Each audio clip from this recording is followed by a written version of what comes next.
Hello, everybody, and good morning.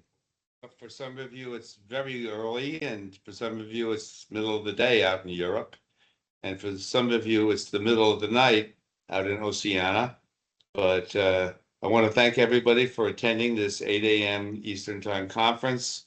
And my name is Joshua Wertheim. I am president of Wertheim Global Solutions, and I am joined with Brent Reed, who's director of product development and support. And today's topic is mitigating employee information theft and phishing risks. And during this presentation, we're going to go through a lot of information in a short period of time.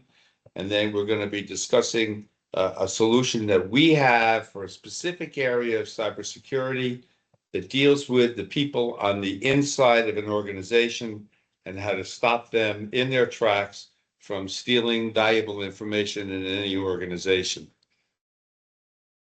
And if anybody has any questions, please enter them in the chat window. And at the end, we will respond to the questions accordingly.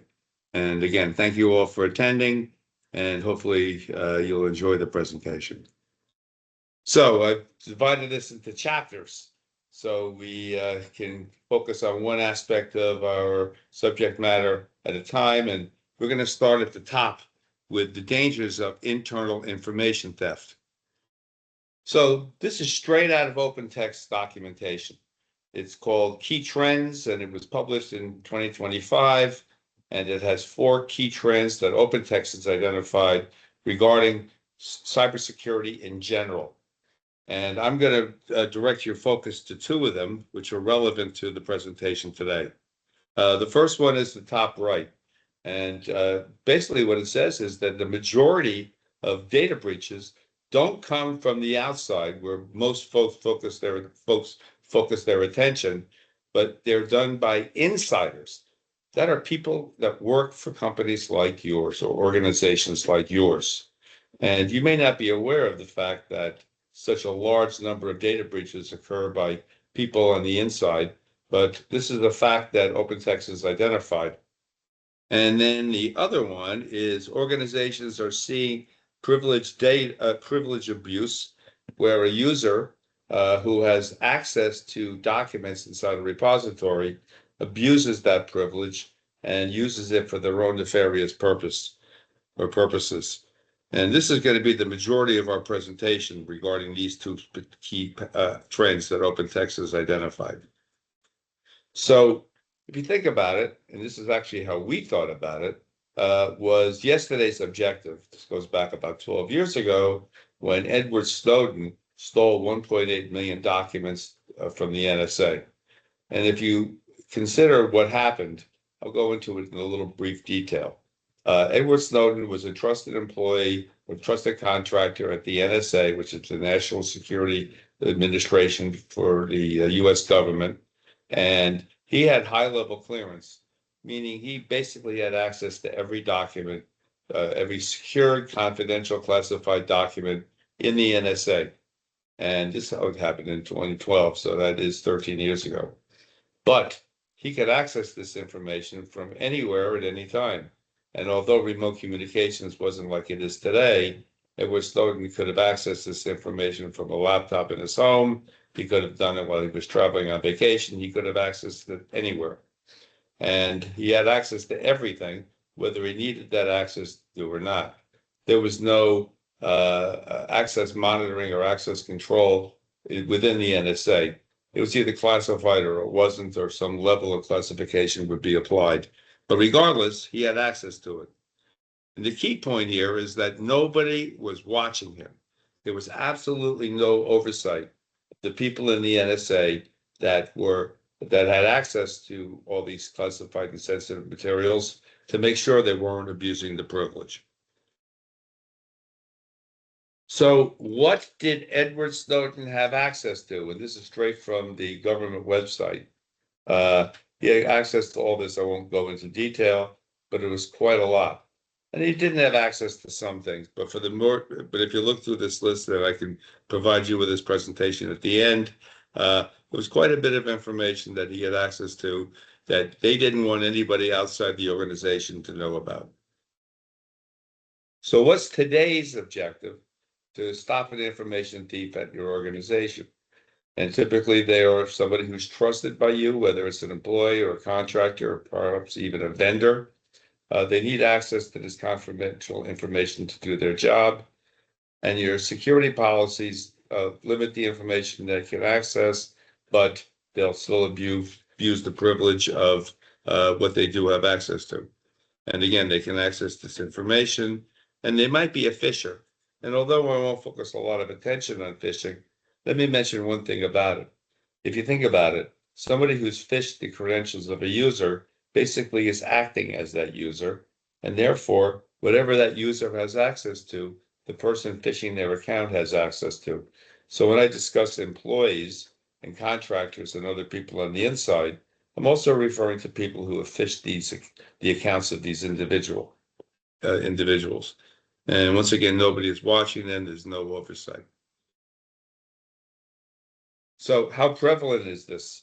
And as you indicated at the very beginning, 60% of organizations do experience, or 60, I should say 60% of internal information theft is done by these people on the inside. And 34% of organizations experience at least one attack annually. There has been a substantial increase in the number of these insider thefts over the last couple of years. A huge number of these organizations reported as a growing threat, and 56% of insider threat theft comes from the people, and 44% come from phishers. So again, I don't mention phishers in a lot of detail, but they make up a huge percentage of the number of thefts on the inside that happen. Do you know the cost of one of these thefts? Well, according to IBM, it's enormous. The average cost of an internal theft, including theft using phished credentials, was almost $5 million per breach, which is by far the most expensive type of breach that they identified.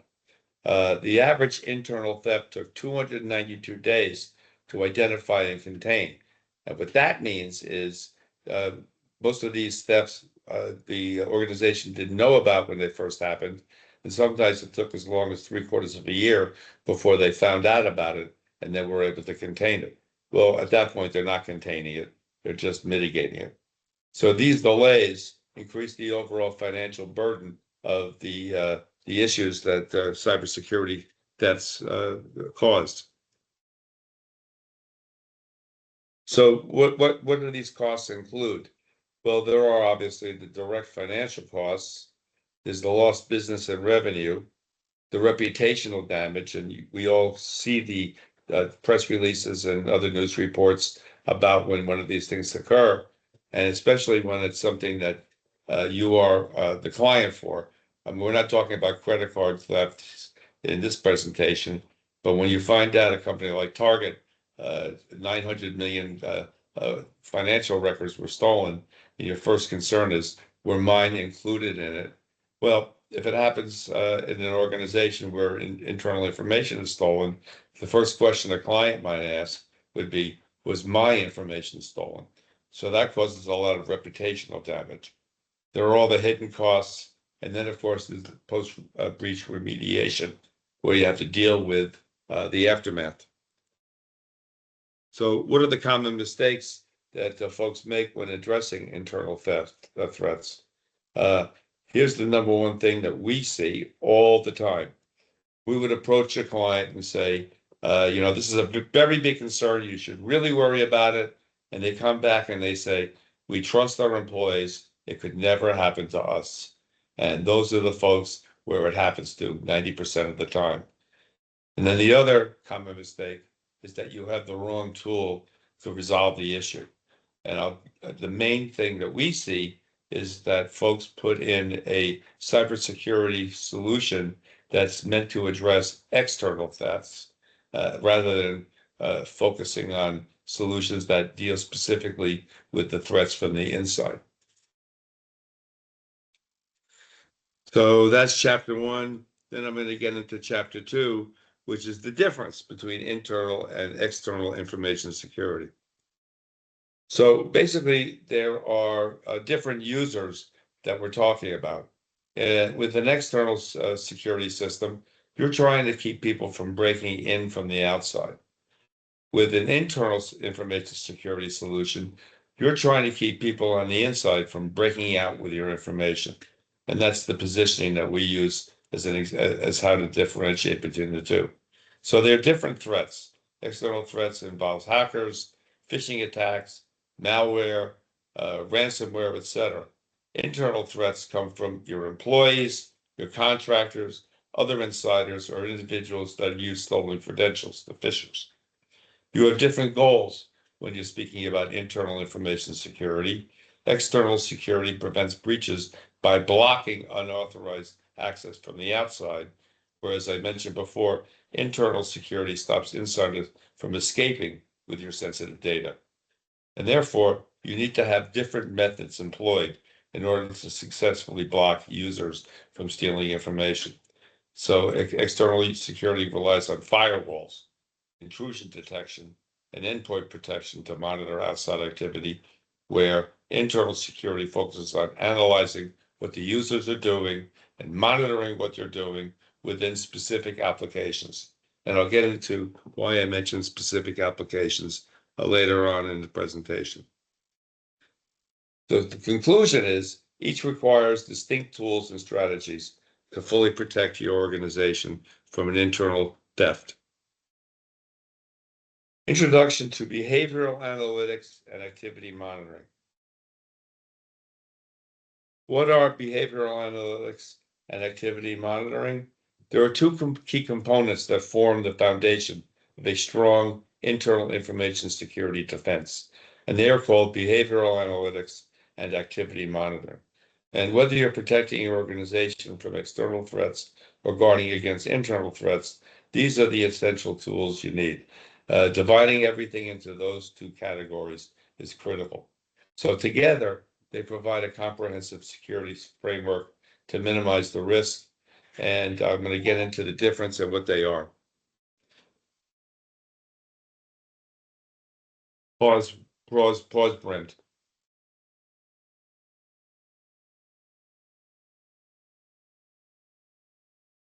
Sorry, I was muted. That's okay. I apologize for the disruption, everybody. So let me explain what the differences are between behavioral analytics and activity monitoring. What behavioral analytics does is it analyzes all the data associated with what users are doing to come up with conclusions about whether or not the user might be performing a dangerous task. And activity monitoring is doing it in real time. Behavioral analytics tends to look at historical information to draw that conclusion, whereas activity monitoring is looking at data while the users are performing the task. So basically, behavioral analytics is an after the fact type of tool, whereas activity monitoring is a real-time tool. Behavioral analytics is the tool you would use after you find out about a theft and you go back through logs and things like that and say, oh my gosh, this person stole our information. Activity monitoring will inform you while the theft is occurring and say, this person is stealing your information now, and you need to deal with it at this moment. So here's the four quadrants kind of laid out for you. Internal versus external information security, and how behavioral analytics and activity monitoring apply. So in external security, both need to be combined, whereas with internal information security, each offers unique protection that complement each other. So in both cases, you need both. So now that I've spoken about that, I want to talk about the concept of zero trust. Many of you have probably heard of the concept of zero trust. I'm going to dive a little bit into it to position it when we talk about internal information security. So I'll start with the definition.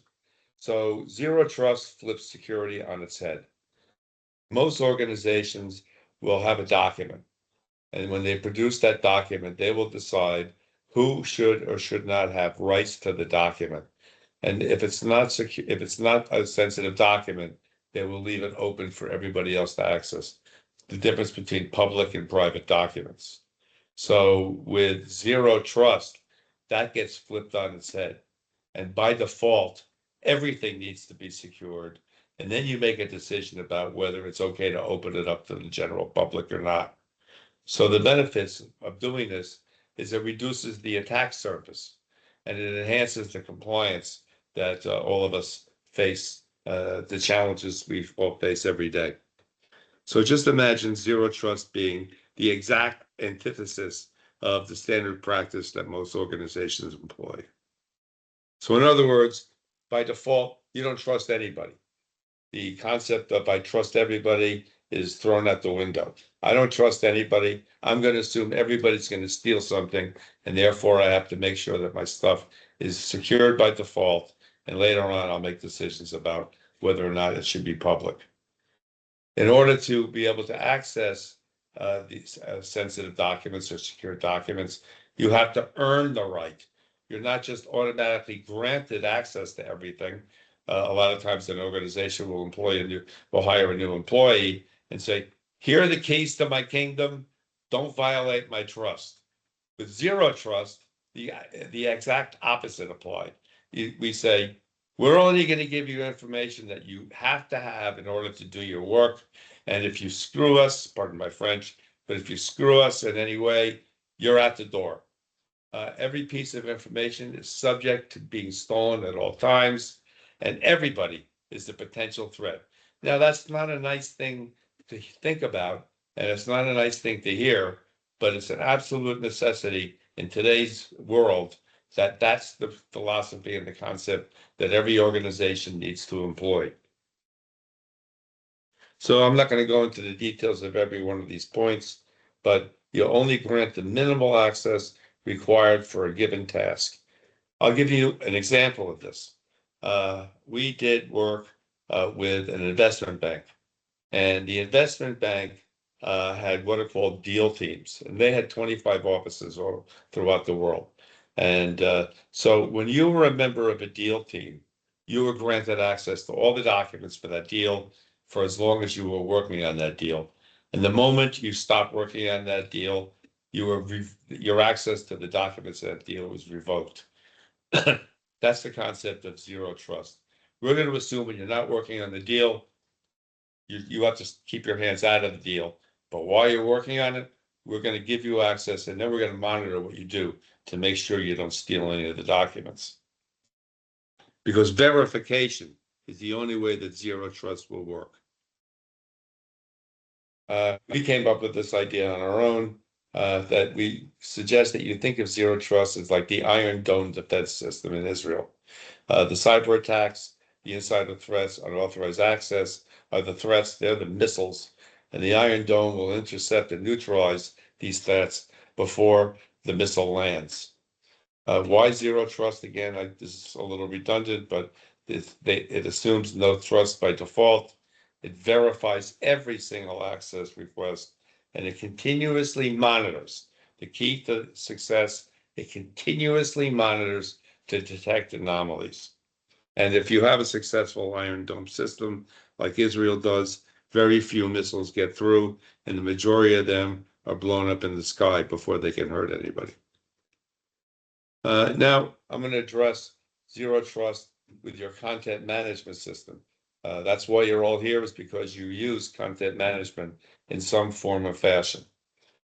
Because I mentioned the fact that continuous monitoring is necessary to successfully block attacks, it's based upon monitoring a user's activities.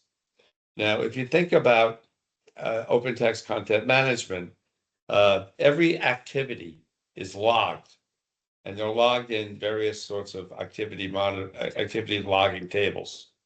When you talk about internal threats, and if you have a generic activity monitoring system, it's not going to know the difference between a zip and a download, a view, a delete, a search, or any other activity that's performed.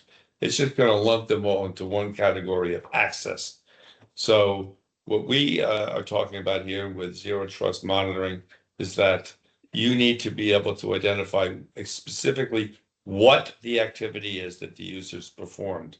So if a user is zipping downloading 1,000 documents, that might be the cause for concern that the monitoring should keep track of and deal with. Whereas if it was a generic system, typically they don't know that the difference between the various activity types, and they will make assumptions based upon possibly irrelevant information. And we've gone through the consequences. A lot of this is repetitive, but you have the increased vulnerabilities. Regulatory noncompliance is something we didn't go into a lot of detail about, but if you don't comply with the regulations of your location, you could be in for a lot of legal jeopardy. Again, the reputational damage, the operational inefficiencies, and then the big one for a lot of folks is money. Money talks. And if you're spending a fortune on mitigating or dealing with internal thefts, that money can't be allocated for other purposes. And of course, it's lost profit for the shareholders. Now, in response to Edward Snowden's leaks, this is the list, again, right off the Department of Defense and I think the General Government IT website. This is what the United States government did after Edward Snowden. All these actions, expected results in the category of action.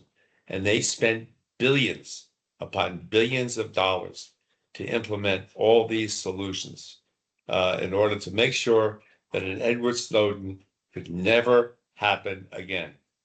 Now, as a result, the United States government was reasonably assured that this wouldn't happen again, and we would catch the person, and they would never get away with 1.8 million documents or even one document that was sensitive or classified. So, in spite of everything the government did in the wake of the Edward Snowden incident in 2013, all the things they did, and this is the list, kind of in an amusing fashion. There was a fellow named Jack Teixeira. He worked in the National Guard in an office, I believe, in Massachusetts, and he was able to do the exact same thing 10 years later, because the one thing that the United States government had not done in those 10 years was implement an application-based activity monitoring solution. They weren't monitoring what the end users were doing. And as I mentioned, that's a key component to the protection you need. So information that Jack, a lowly National Guardsman in Massachusetts, had access to, and the list was even more extensive than what Edward Snowden had. These are not things that he didn't have access to. This is the list of things this young fella had access to.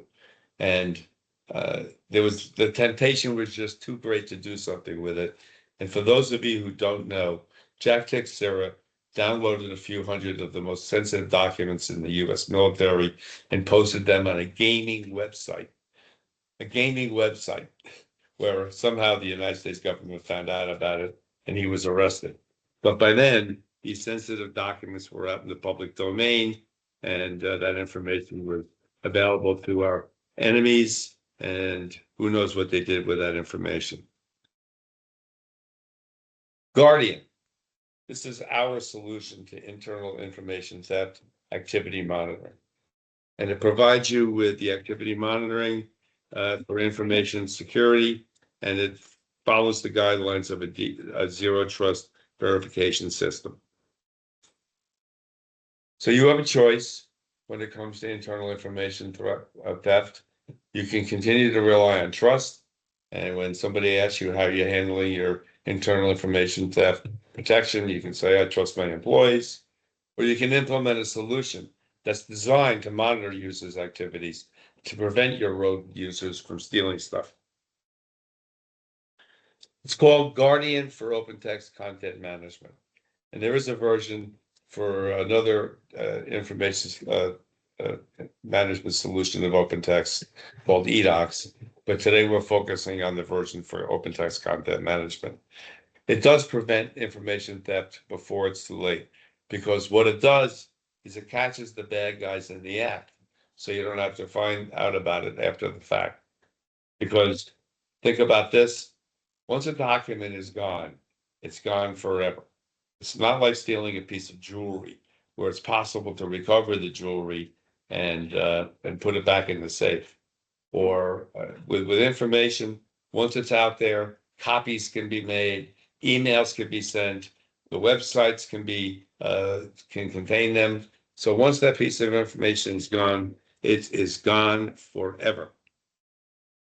So now we're going to do a demo, which is where Brent will show you a little bit about how our system works. Oh, but wait, before that Brent does his demo, I just received a message on my phone, and it's from IT security, and it's an alert. It tells me that I'm reading this. John Walker in the London office has violated a threshold rule for downloading documents. He's downloaded 23 documents over the past hour when the user's normal download behavior is per 3 hour. This is, oh my gosh, I got his first notification. This is my second notification. I must have ignored the first. No action has been taken at this time. However, we highly recommend you review the user's activities as soon as possible. As soon as this meeting is over, I'm definitely going to contact John Walker to find out what the heck he's doing. Oh, wait a minute, that's followed by an urgent security alert. Let me read this one. And the London office has been disabled. They disabled him because of repeated download violations.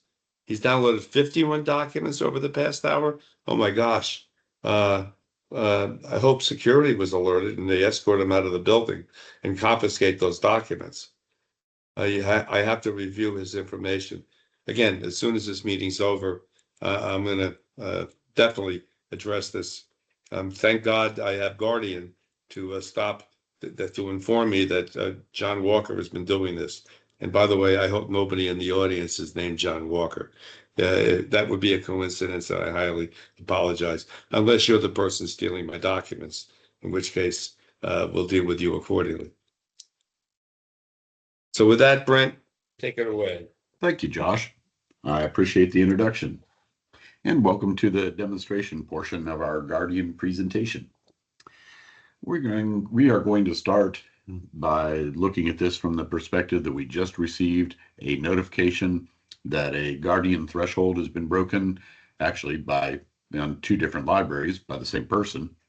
And we're going to look at that notification and see how Guardian treats it and take it from there.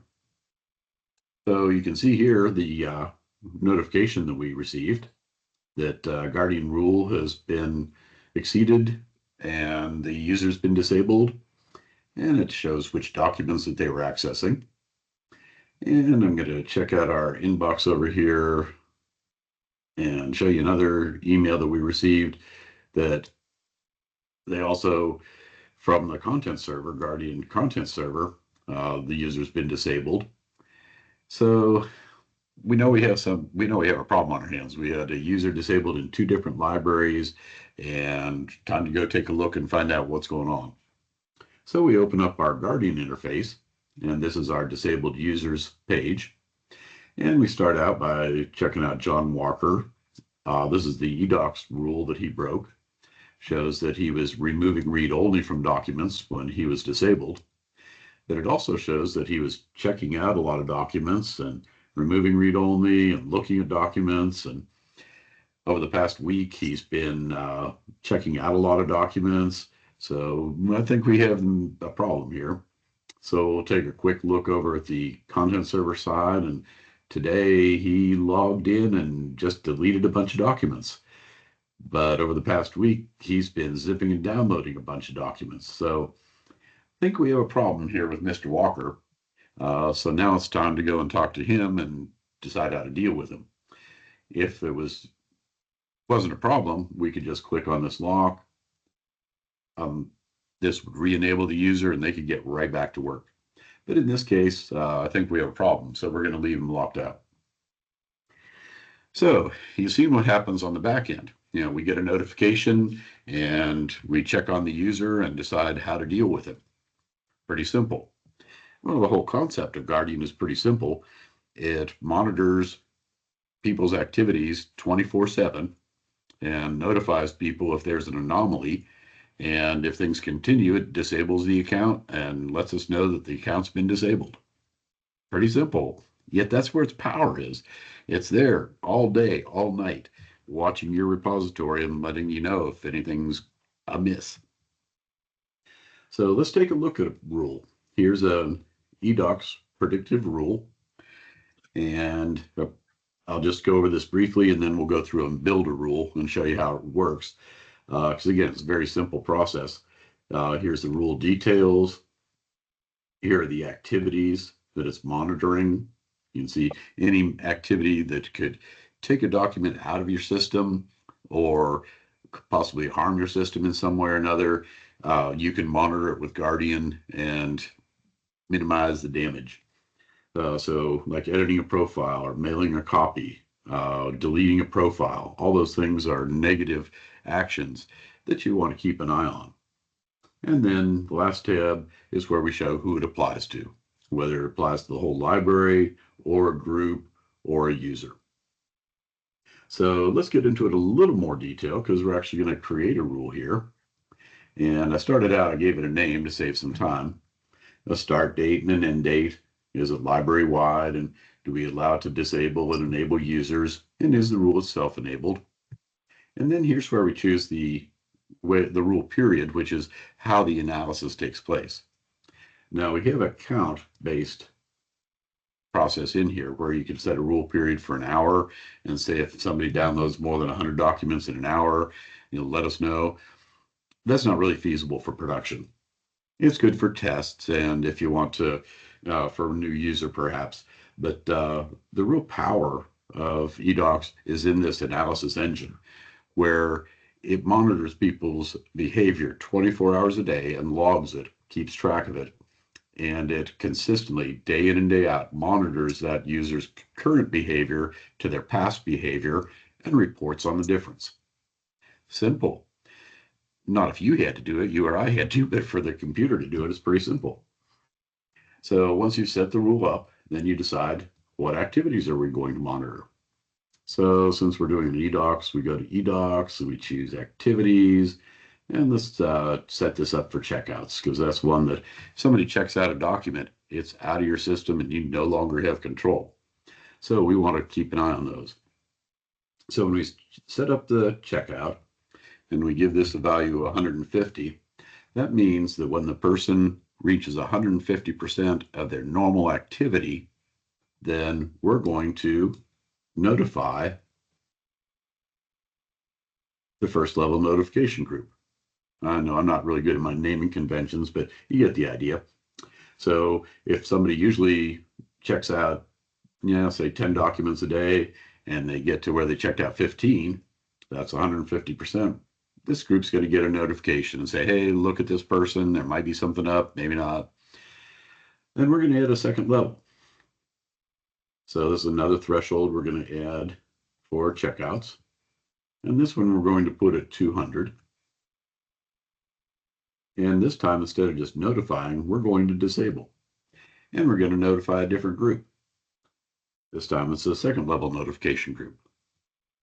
Now, there's no limit to how many levels you can put in and how many groups you can add. That's what makes Guardian so powerful. Again, it's configurable. You can add it on because for the legal department, you might want to notify one group. For the sales department, you might want to notify another group. So you have that flexibility. Plus, you might have a business case for wanting more than 2 levels. You could disable somebody on the first level if you wanted to, but that can give a lot of false alarms. It doesn't give much room for error, and it can get in the way of people getting their work done. So we recommend at least 2 levels and possibly 3 if you want to give a little looser security, but 2 is really optimal. And you can add as many activities here as you like as well. For one rule, you can add as many as you want. So in this case, if the user generally downloads about or checks out about 10 documents a day and they get to 20 documents a day, they're going to be locked out and this group's going to receive a notification. Again, pretty simple and powerful. They can't do any more work. They can't do any more damage, if so on and so forth. They've been locked out. The third part of our simple rule creation is deciding who it applies to. Since we're creating an eDocs rule, we're going to add an eDocs library. And as you can see here, you can use this single interface and you can use it to control an eDocs library or multiple eDocs libraries or an eDocs library and a content server library. That's up to you. It's flexible and, depending on what's in your organization. Now, there are some use cases for where you might want to get more granular, and you decide that maybe our HR department and our legal department might need a little more attention than and have a little stricter thresholds than the rest of the company. So we could add a group to this rule and add the legal department and say, hey, these are more restrictive rules, so we're going to assign those to legal and keep a closer eye on the documents there. Another use case is that you might want to keep a close eye on a user. For example, maybe you hired somebody from a competitor into a high-level position, and you don't know if they're loyal to their ex-employer or to you. So you could create a rule that watches that one user very closely and notifies you anytime they hit any thresholds. Let's see. I want to talk a little bit more about the predictive analysis because we started developing it before the AI became a real popular item. And it's bordering on AI because it sits and it learns from the user's activity and compares that activity in real time to their past activity. So every 24 hours, every 24-hour period of time is being taken an average and compared to their average across their entire usage. So we call it our mini AI. We're working towards full AI, but for now we have a mini AI already built into Guardian. So we've seen how to create a rule, and we've seen the results of a rule being applied. A couple other items right quick. It's really easy to add more notification groups. So you could have level 1 notification group. You could have a security notification group. You could add legal notification group, whatever fits your organization. And another powerful feature is the activity list management, because not only can we monitor the activities that come as part of eDocs or content server, but when you have other apps integrated, or if you have custom activities, you can add those in and monitor those activities as well. So that way, if you have a third-party application that's integrated with eDocs or content server, and those applications write to the activity log, those activities can be picked up and monitored by Guardian. So it gives you full protection even for third-party apps. And actually, take that a step further, we could actually integrate Guardian with any type of app that has an activity log that we have access to. So, Documentum or another program, if you have a client that wants to have Guardian in there and we have access to that activity log, we can adapt our interface to work with another application as well. So, that's powerful right there. I think there's a couple other things I just wanted to mention. These are some of these future features that we wanted to add in, like metadata-based rules. Imagine if you wanted to put extra protection onto a certain client or a certain matter. You could choose that client or that matter and create a rule around it. Or, for example, if you had a document type, such as a contract that you wanted to be extra strict with, you could create a very restrictive rule around a document type. So that's coming in a future release. And we also plan to create some new interfaces for Guardian, possibly putting it into the management studio or a web-based interface. And we plan to integrate it seamlessly into Content Server.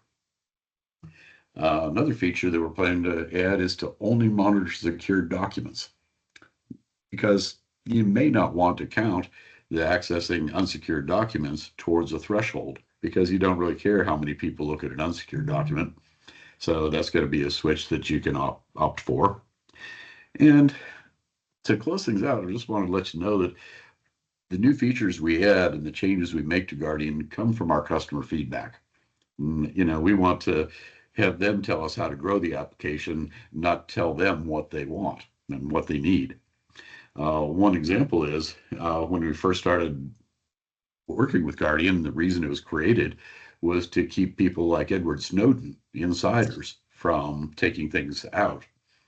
And as we got working with our clients, and we realized that, wow, Guardian's an excellent tool to use to combat phishing attacks as well. So it can protect from insider abuse and outsider abuse.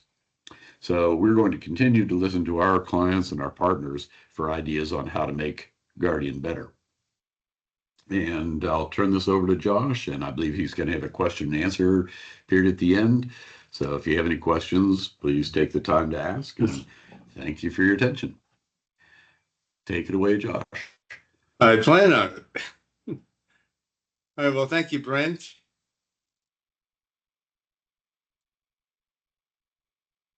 Okay, so I'm going to go through a little bit more about Guardian and why folks choose it, and then we will wrap up and do the questions and answers. So just to go through the basics about Guardian, it monitors user behavior, as Brent showed you and we discussed earlier, and then sends alerts and the predictive and disables users, I should say, when appropriate. So getting back to Edward Snowden, because I know we've mentioned him quite a few times. Edward Snowden took 1.8 million documents, got on an airplane to Hong Kong, and before anybody even knew the documents were gone, those documents were published by the Guardian media or newspaper chain. Imagine if Guardian had been employed at the NSA. So Edward Snowden is downloading documents from home at 2 o'clock in the morning, and perhaps he downloads 100, and nothing happens. He thinks, okay, this is good. Let me download 100 more, and again, nothing happens. So he says, okay, well, let me try to download 500. And so he sets a search to download 500 documents, and 101 documents into the process. All of a sudden, he gets a login screen. He's locked out of the system. Now, behind the scenes, perhaps his boss got a notification after the first 100. His boss is sound asleep because it's 2 o'clock in the morning. So so Edward continues on downloading documents. Perhaps after that 200 document level is reached, not only does his boss get a notification, but perhaps somebody higher up gets a notification as well. And they may or may not be monitoring their emails or their text messages. So that second level notification may be ignored as well. So Edward says, okay, I'm going to download 500 documents this time. And there's a third level notification or third level threshold that's set up in a rule in Guardian. And when it hits the 301st document, the rule says disable the account. So Edward has gotten 300 documents, and not only has he gotten 300 documents, but the notifications have gone out 3 times now to perhaps 3 different sets of people. And Edward knows his goose is cooked, which is an American expression meaning he's been caught red-handed. And Edward will pack his bags to go to Hong Kong just to escape justice from the United States of America. But certainly the end result would have been a lot different. Excuse me. It can disable the accounts, as I mentioned just now, and it integrates with the application's activities, users, groups, and security, etc. That is the key. We're doing application level activity monitoring. We're not doing generic activity monitoring where file accesses perhaps are the way of determining whether a user is violating a rule. We're drilling down into the actual data. We know who the application's users are. We know what its security policies are. We know what the activities are. That's probably the most critical part, is we know the difference between the various activities. And by knowing this, we can set rule-based security based upon specific activities or groups of activities. And it works with all integrated platforms for open text content management. That means it could be integrated with SAP or PeopleSoft or any of the other applications.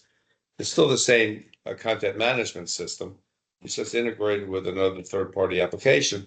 So when a user tries to get a document with SAP, we still know that that user is trying to get the document, and we can stop them in their tracks going through SAP. And it does work with any activity. I just wanted to make this one final note. So if you add your own custom activities, they can be monitored along with the ones that come out of the box. So it does fulfill the constant monitoring requirements of Zero Trust. A couple more things about why choose Guardian. It's real-time monitoring for immediate response. And it detects the behavior as it happens, a key differentiator between Guardian and any other product on the market. And it triggers when the users exceed those thresholds, and it disables the accounts.